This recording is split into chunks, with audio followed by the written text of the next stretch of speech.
नमस्कार मित्रमैत्रिणींनो, खूप खूप स्वागत आहे सपनाच किचनमध्ये। आज आपण ओट्सची रेसिपी करणार आहोत आणि ओट्स आरोग्यासाठी खूप चांगले आहेत आणि करायला पण ही रेसिपी खूप सोपी आहे। तर आपण सगळ्यात पहिलं तेल घेतलेलं आहे पॅनमध्ये, मिरची टाकलेली आहे, कांदा टोमॅटो एकदम बारीक चिरून घेतला आहे व्यवस्थित आणि कांदा टोमॅटोचं प्रमाण तुमच्या आवडीनुसार ठेवा। इथे मी 1 कांदा घेतला आहे आणि 2 छोटे छोटे टोमॅटो घेतलेले आहेत। याच्यामुळे त्या ओट्सच्या रेसिपीला खूप टेस्ट येणार आहे। आज ओट्सची रेसिपी करण्याचं कारण म्हणजे ओट्समध्ये भरपूर मात्रामध्ये फायबर्स आहे, विटॅमिन्स आहे, कॅल्शियम आहे आणि या सगळ्याचा फायदा आपल्याला पचनाच्या संबंधी कुठलेही त्रास असतील तर ते दूर होण्यासाठी खूप मोठ्या प्रमाणात होतो। म्हणून आज ओट्सची रेसिपी मी खास इथे दाखवते आहे। याच्यामध्ये आपण मीठ टाकले आणि मीठ टाकून आपण तेलावर सगळं परतून घेतोय। इथे पिझ्झासाठी सीझनिंग मसाले असतात बघा, बॉटल मिळते मसाल्यांची, त्यामध्ये मिरपूड असतं किंवा वेगळे हर्ब्स असतात, ते आपण याच्यामध्ये टाकतोय। त्याच्यामुळे टेस्ट छान येते। आणि आता पाणी टाकायचं उकळी येण्यासाठी। ते उकळी आल्यावर चांगलं आपल्याला ओट्स टाकायचं। इथे ओट्स कुठे आपण भाजून नाही घेतलेले, जसे बाजारात दुकानात सिंपल ओट्स मिळतात तसेच आपण घेतलेले आहे।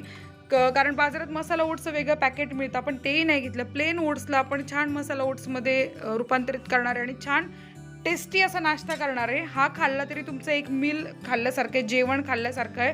यातनं तुम्हाला जितका फायदा होणार आहे तुमच्या शरीराला की तुम्हाला एकदा ओट्स खाऊन बघा, तुम्हाला जाणवेल की पचनासंबंधीचे सगळे प्रॉब्लेम्स दूर होतात।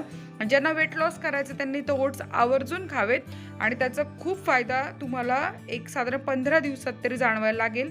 ओट्स आवर्जून खा। मग एकच प्रकार फक्त दुधामध्ये साखर टाकून शिजवायचा आपल्याला कंटाळा येतो, म्हणून हा थोडासा वेगळा प्रकार आपण करून बघतोय। इथे कुठेही मी झाकण ठेवायची पण गरज पडली नाहीये।